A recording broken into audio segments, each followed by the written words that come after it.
అవధూతచింతన శ్రీ గురుదేవదత్త. శ్రీ గురు దత్తాత్రేయ స్వామినే నమః.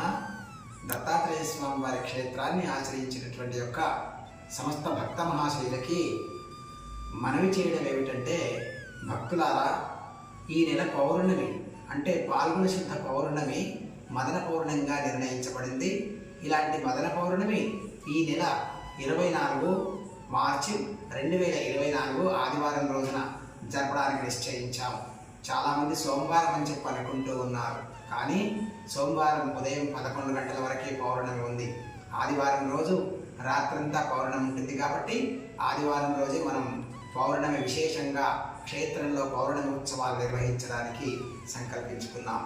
కనుక భక్తులంతా ఈ సద అవకాశాన్ని వినియోగం చేసుకోవలసిందిగా మరి మదన పౌర్ణమి రోజున ఉదయం నుంచి యథాప్రకారంగా స్వామివారికి మహాన్యాస కుంభక ఏకాదశి రుద్రాభిషేకములు, త్రిముఖ దత్తాత్రేయ స్వామికి రుద్రాభిషేకము, అలాగే నవచండీ పారాయణ పూర్వక రుద్రహవనము, చండీ హవనము, దత్తహవనము ఉంటుంది.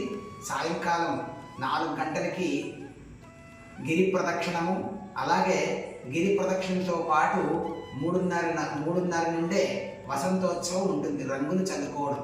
ఎందుకు రంగులు చల్లుకుంటారంటే, మన్మధుడు రెండవసారి జన్మించినటువంటి యొక్క రోజు. ఎందుకు రెండవసారి జన్మించాడండి అంటే, పూర్వం కృతయుగంలో పరమేశ్వరుడు అంటే పార్వతీ పరమేశ్వరుల వియోగం జరిగిన సందర్భంలో దక్షయజ్ఞం జరిగిన తర్వాత అవమానానికి గురైపోయి పార్వతీదేవి దహనం చెందుతుంది. దానికి విరక్తి కలిగి శంకరుడు పూర్తిగా ధ్యానంలో మునిగిపోతాడు.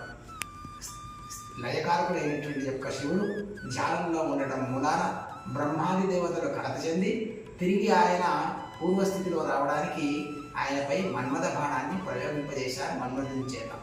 అది గ్రహించినటువంటి యొక్క శంకరుడు తన 3వ కన్నుతో ఆ మన్మథుడిని దహింపజేశాడు. మళ్ళీ అందరూ ఆయన ప్రార్థిస్తే మరుసటి రోజే ఆయనకి జన్మనిచ్చాడు. కాబట్టి దాన్ని మదన పౌర్ణమి అంటారు.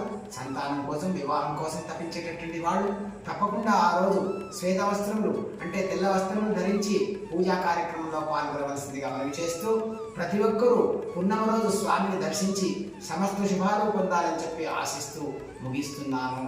అవధూతచింతన శ్రీ గురుదేవదత్త.